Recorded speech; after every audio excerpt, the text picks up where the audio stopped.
2004-5 నుండి 2011-12 నాటికి ఎవరి ఇయర్ పావర్టీ రేషియో ఎంత డిక్రీజ్ అవుతూ వచ్చినది?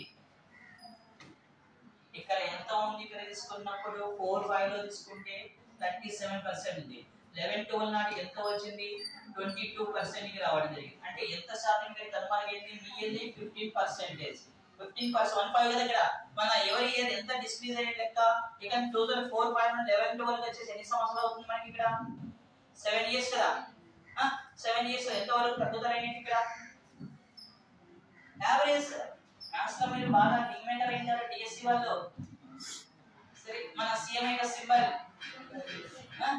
2 ఇక్కడ కూడా 2.2% చొప్పున తగ్గుదల కనిపించడం జరిగింది సార్. ఎంత శాతం తగ్గుదల కనిపించింది?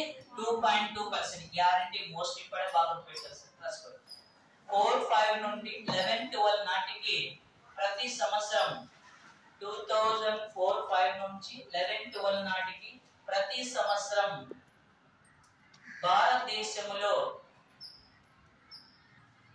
వార్షికంగా తగ్గిన పేదరిక శాతం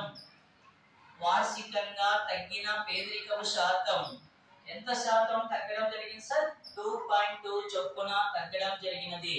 2.2 చొప్పున తగ్గడం జరిగినది. ప్రతి సంవత్సరం వార్షికంగా తగ్గిన పేదరికపు శాతం ఎంత శాతం సార్? 2.2% ఇక్కడ తగ్గడం జరిగినది. సరే నెక్స్ట్ సైడ్ సార్. ప్రపంచ